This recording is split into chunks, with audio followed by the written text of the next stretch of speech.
right. I have Cece and Conception with me. You two, take it away. I know you'll have a great time. Thank you. Of course. All right, Conception, what are we playing today? Oh, we're just playing the game of the year of 2001, which is Cartoon Summer Resort. You might know this game, you might not know this game. It was a web game from the early 2000s on the Cartoon Network website. It has 4 episodes. This category is the all episodes category, and we just basically play through it as fast as we can. So if we are good to go, I'll give us a countdown. Go for it. 3, 2, 1, and go. Alright, so as described, we do 4 distinct episodes here. We actually play as a different character for each episode, and this game is a item trading RPG, for lack of a better term. And what that means is we're going to be collecting items to then swap with characters to get other items that we need to solve whatever the issue of the episode is. For example, this episode is called Pool Problems, and what we need to do is we need to get 5 items that will plug up the holes in the plumbing of the pool, as well as a wrench in order to get into the pool house itself. So we're going to be doing all of that as fast as we can. Each of the episodes are very, very quick, so this is not too long of a run at all. But I'm very happy to get to showcase it because we need some more runners on this game. So if you are interested, we don't have a Discord or anything besides my own, but if you're interested, feel free to just whisper me. I'll get you everything you need to go. The interesting thing about this, so you might be wondering, because it's a web-based game from the early 2000s on a website that obviously doesn't exist anymore, at least not in that state, how am I playing this game, right? So I'm playing this game using a flash game preservation program called Flashpoint. It's developed by somebody named Blue Maxima, and it is basically a restoration project. What they did is they gathered all of these flash games for websites like Cartoon Network and Newgrounds and things like that, grabbed the source code for those games and put it on a program that people can access and use at will.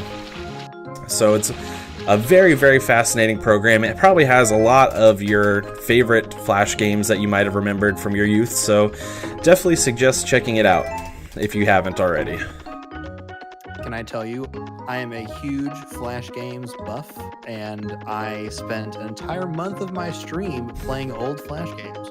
Oh yeah, did you use Flashpoint? Yeah. I did. I had a viewer request me to play this game, but I could not get it to work. Yeah, so that's another thing. So the reason why you might some people haven't gotten it to work is that there's a special technology, because it's not only a flash game, it's a shockwave game. So you have to download an other technologies portion basically in order to get it to work. Gotcha. Yeah, but it's utterly fascinating. That was one of the only points of RNG in the run, by the way, which is those ducks there and how they kind of pattern themselves. But I got decently lucky. Alright, and this is going to be the end of episode 1. And we're on to episode 2. Alright, so the first guy we play as in episode 1, his name is Uncle Gus. This guy's name is Longhair. Now, from my understanding, these were all characters from some kind of like different series on Cartoon Network, like some kind of like 15-minute shorts or something in between shows. I'm not exactly sure. I gotta get up on the lore a little bit here, but the 4 characters we play on had some kind of significance to the network at that time, and then obviously you're just seeing all these characters from all around us, from different, Cartoon Network shows around that time, like Johnny Bravo, like Dexter's Lab, and Powerpuff Girls and stuff like that. So we're on episode 2 here. Episode 2 is a pretty fun one. The issue that we're dealing with is that on the tennis court, Dexter from Dexter's Lab developed a robot that is supposed to help, just like serve tennis balls and stuff at you, but it's gone rogue and it's starting to attack people.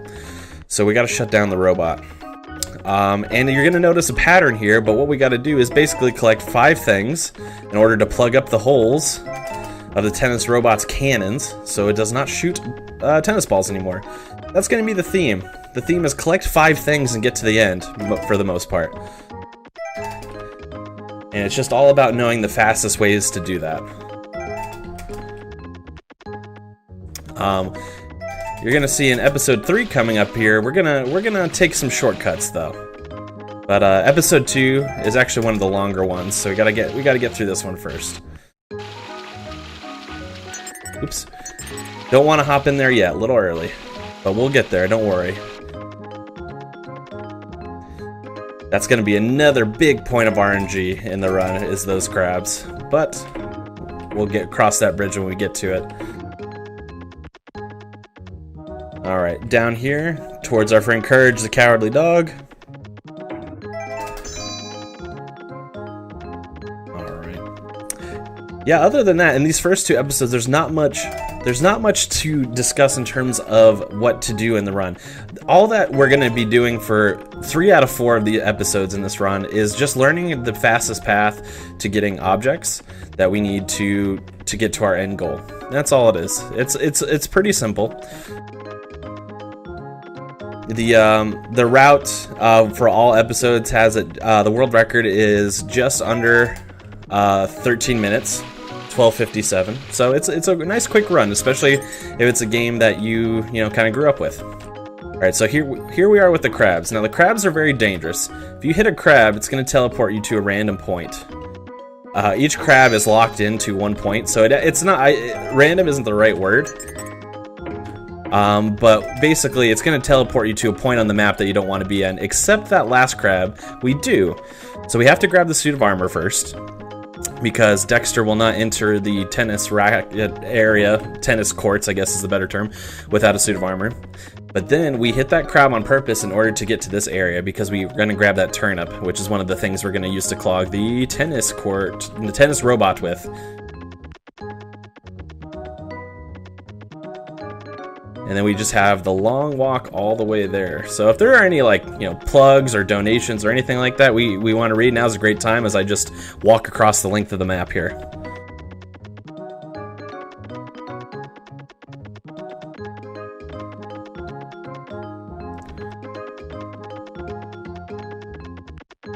Alright, so we're just going to head down. Tennis courts are actually... So we were in the bottom right corner of the map, and tennis courts are, of course, in the top left. But episode 2 is getting ready to end here.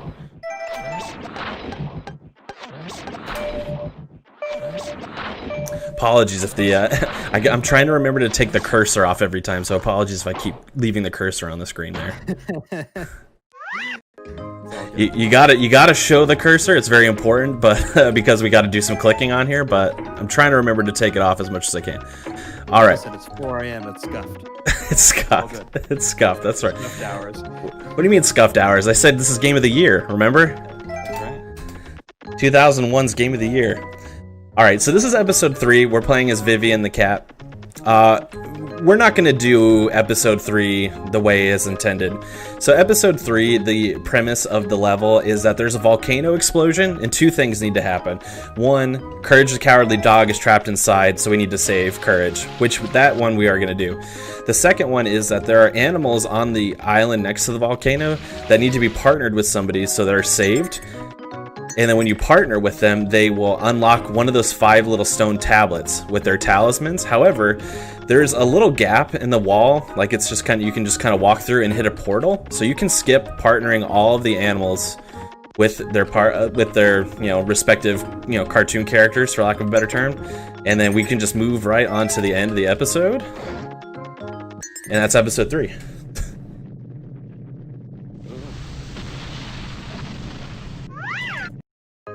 And then this is the last episode of the four, which is called Disco Dilemma.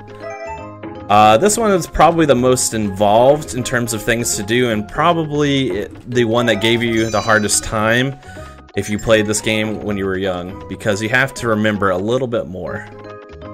But if you're a speedrunner, professional, go faster like I am, it's not too hard. It's not too hard. So the premise is we got a disco party to end the summer, but 1, all of the guys are too afraid to show up because I don't really know. They all have different problems. They don't have the proper suit, or they don't have a good enough wig or something like that. So they all got problems. So we got to solve their problems. Then we got to get all 5 of the guys in our inventory. And then at the end, we have to make sure they're partnered up with the proper dancing partner. Now, you would learn all this information by, of course, talking to everybody on the island and figuring out who's going to be a good match. However, lucky for us, it does not change. So the partners always remain the same. So we just can memorize who's supposed to go with who. This is another little RNG point if Mojo Jojo there likes to troll us a little bit. So yeah, we just have to be able to get the 5 individuals ready to go, which is luckily not too complicated. Do you mind if I ask, why Yes. this game of all Flash games to speedrun? As with any good speed game, in my opinion, at least, it's got to be a game you love, right? And this game just spoke volumes to my childhood. I mean, I played this game so much when I was a kid. Yeah, and I wanted to, you know, it was probably like over a year ago now that I wanted to just figure out a way to play it. So that's when I figured out how to play it using Flashpoint. And you know, I figured, hey, you know, I'm a speedrunner as well. Let me take a look, see if there's any leaderboards on here. And there's very, very, very few runners, but they were on there. And I decided to see if I can improve those times, and I did. There you go. Okay. Yeah, absolutely. So I hold the world record for all episodes, and I hold the world record for each individual level. So I encourage you anybody out there, download this game and challenge me, because nobody has in over a year. So I would like to see some challenge. You heard it here, folks. Get this man some competition. That's right. Knock me down a peg. My self-esteem is just too high. Julie 91, I'm looking at you.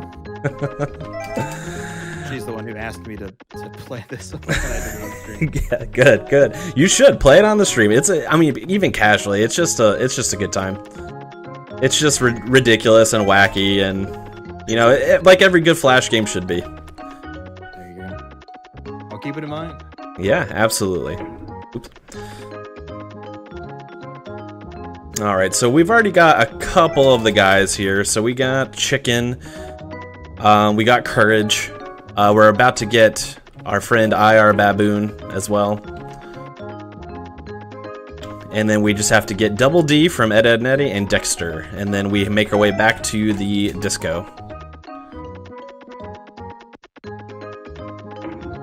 In a casual playthrough, I heavily encourage just bumping into each one of these cars, because usually they have something funny to say. Definitely do that. Alright, so almost done. We're getting really close already. Just a few more people to talk to. But just wanted to say, I'll start doing some wrap-ups here so we can start to get back on schedule a little bit. So thank you so much for, you know, including this as a nice little buffer block into the already jam-packed awesome schedule that is SpeedDocsAThon. I'm always happy to show this game off for anybody. You're very welcome. Thank you. If you're anyone, like I said, is interested in running it, just contact me personally. Like I said, we don't really have like a community Discord or anything, because there hasn't been a need for it. So I'll be happy to provide anybody with the resources, or you can just visit the speedrun.com page, speedrun.com/ccsr, and we can get you started over there too.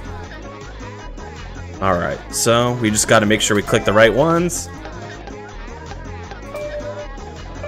Time is coming up. And time. There it is.